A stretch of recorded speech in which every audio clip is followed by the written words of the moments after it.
This brings us to a final proposition, held up as the solution of the race problem. It is the proposition to colonize the colored people of America in Africa. Happily, this scheme will be defeated, both by its impolicy and by its impracticability. It is all nonsense to talk about the removal of 8 million of the American people from their homes in America to Africa. The expense and hardships, to say nothing of the cruelty attending such a measure, would make success impossible. The American people are wicked, but they are not fools. They will hardly be disposed to incur the expense, to say nothing of the injustice which this measure demands. Africa, according to her colonization advocates, is by no means modest in her demands upon us. She calls upon us to send her only our best men. She does not want our riffraff. The colonization advocates want not only the best, but millions of the best. Better still, they want the United States government to vote the money to send them there.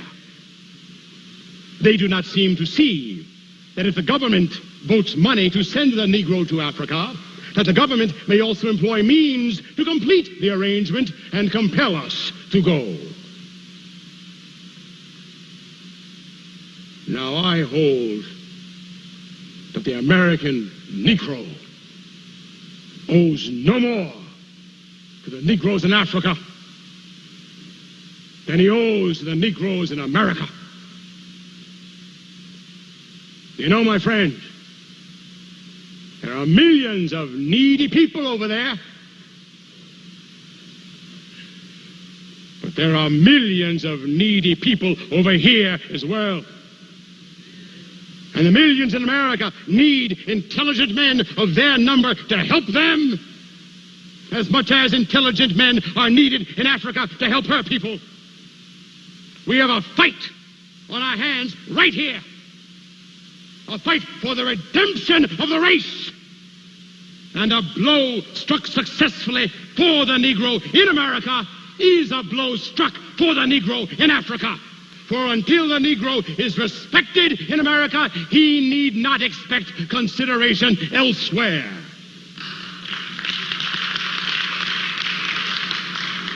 All this native land talk, however, is nonsense.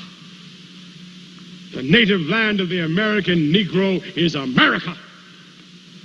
His bones, his muscles, his sinews are all American.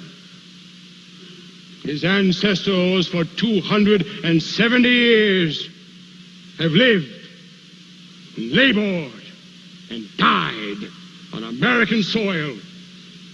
And millions of his posterity have inherited Caucasian blood.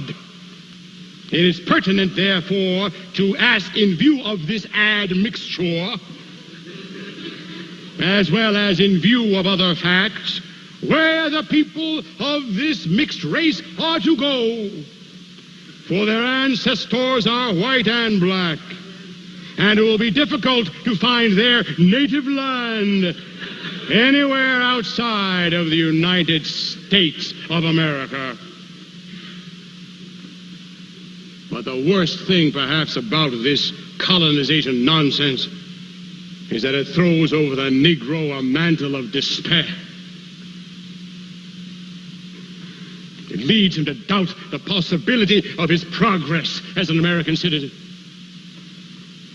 It also encourages popular prejudice with the hope that by persecution or by persuasion, the Negro can finally be dislodged and driven from his natural home.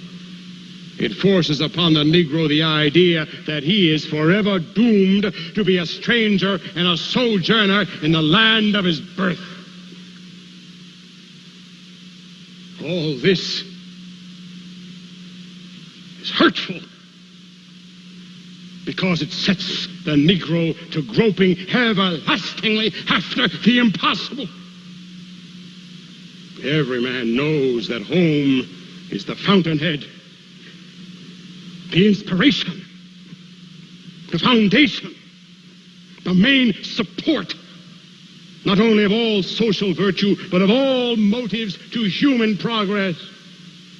No people can prosper or amount to much unless they have a home or the hope of a home. A man who has not such an object in view, either in possession or in prospect, is a nobody and will never be anything else. To have a home, the Negro must have a country. And he is an enemy to the moral progress of the Negro who calls upon him to break up his home in this country in order to find an uncertain home in Africa. Colonization is no solution, but an evasion. It is not repentance, but simply putting the wronged ones out of our presence. It is not atonement, but banishment. Not love, but hate. Its reiteration and agitation only serves to fan the flame of popular prejudice and to add insult to injury. The righteous judgment of mankind will say, if the American people could endure the Negro's presence while a slave, they certainly can and ought to endure his presence as a free man. Americans hear this and hear it plainly. We are here, and we are here to stay.